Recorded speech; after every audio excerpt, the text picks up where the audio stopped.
A decade ago, in 2013, a paper titled "The U.S. War on Kids" was published, stirring a wave of discussions.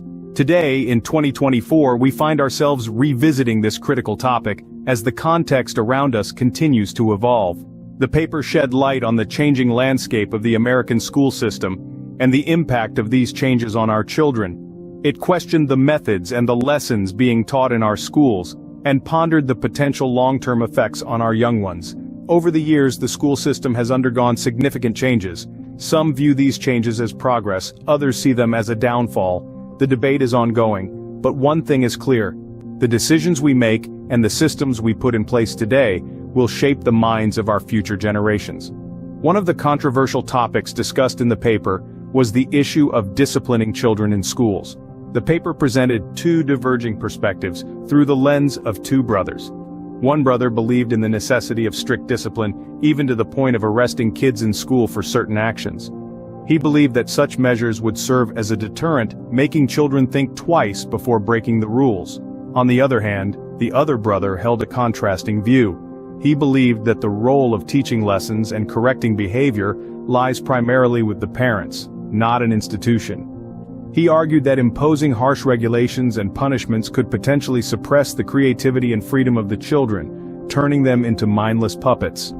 As we stand in 2024, these differing perspectives still hold relevance. With the ever-evolving societal norms and advancements, the question remains, how should we approach the issue of disciplining children in schools?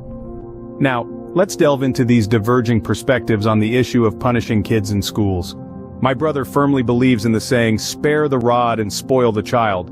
He views the school system as a platform not only for imparting academic knowledge, but also for instilling discipline and respect for the law. From his perspective, the world is a tough place and children need to understand the consequences of their actions early on. He sees no harm in kids experiencing the cold reality of handcuffs. To him, it's a deterrent, a vivid reminder of where wrong choices can lead. He argues that when children engage in actions that imply violence, even if it's as innocent as making gun gestures with their hands, it's a sign that they need correction, a sign that they need to be shown the right path. He believes that such actions can be precursors to actual violent tendencies in the future. For him, nipping such behavior in the bud is crucial. My brother also advocates for a strong authoritative presence in schools. He believes in the concept of Big Brother, a metaphorical entity always watching, always ensuring order and obedience. He sees this as a way to keep potential violent tendencies in check, to maintain peace within the school environment. He believes that an armed police presence in schools is necessary to enforce rules and regulations, to make sure children understand that life in this country is a privilege and not a right. He views this as conditioning, a way to ensure that as these kids grow, they develop a deep-seated respect for authority. He firmly believes that the seeds of obedience to the law should be sown early, that the school years are the best time for these seeds to take root. He sees children as sponges, ready to absorb the lessons life throws at them, and he wants those lessons to be about compliance, about order, about respect for the law. In his view, this approach will instill respect for the law from an early age. Contrasting sharply with my brother's viewpoint, I argue that schools should be a sanctuary for learning, not a platform for punishment. Now let's delve into my perspective. I firmly believe that the life lessons children acquire should primarily stem from their parents, and not be dictated by stringent rules and harsh punishments in schools. Schools are meant to be a haven for knowledge and growth, a place where young minds can explore, question and learn without fear of severe repercussions. Unfortunately, the current school system seems to have lost touch with this fundamental purpose. Children, in their innocent curiosity, may occasionally push boundaries. However, instead of viewing these instances as opportunities for teaching and guidance, schools often resort to severe measures such as arrests. This approach, I fear, can have profound psychological implications on these young minds.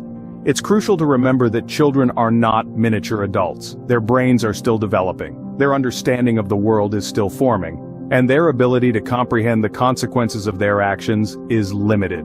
Instead of nurturing their natural curiosity and fostering a love for learning, the school system appears to be more focused on enforcing discipline and conformity. The sight of a child being handcuffed and treated like a criminal for a minor infraction is a vivid illustration of this problem. This kind of harsh discipline can instill fear and resentment in children, turning schools into places they dread rather than spaces where they feel safe to learn and grow. Moreover, by treating children like potential offenders, we risk creating a self-fulfilling prophecy. The negative label attached to these children can significantly impact their self-esteem and self-concept, making it more likely for them to engage in the very behaviors we are trying to prevent. In my view, schools should focus on teaching moral values and freedom of expression rather than enforcing rigid discipline. They should strive to create an environment where children feel valued, heard, and respected. Only then can we hope to guide them towards becoming responsible, compassionate, and productive members of society. As we look at these differing perspectives, it's clear that the debate on how to best educate our children is far from over. We've journeyed through some compelling viewpoints, from the belief in a firm hand and the sobering reality of consequences, to the advocacy for nurturing freedom of expression and creativity. It's important to remember that while a certain level of discipline is necessary to maintain an orderly environment, we mustn't forget that schools are, first and foremost, places of learning and growth. Striking a balance between discipline and freedom is critical. Schools should not be places of fear, but rather sanctuaries that foster curiosity, critical thinking, and empathy. We need to ensure that our children are not just obeying rules, but understanding their importance and the values they uphold.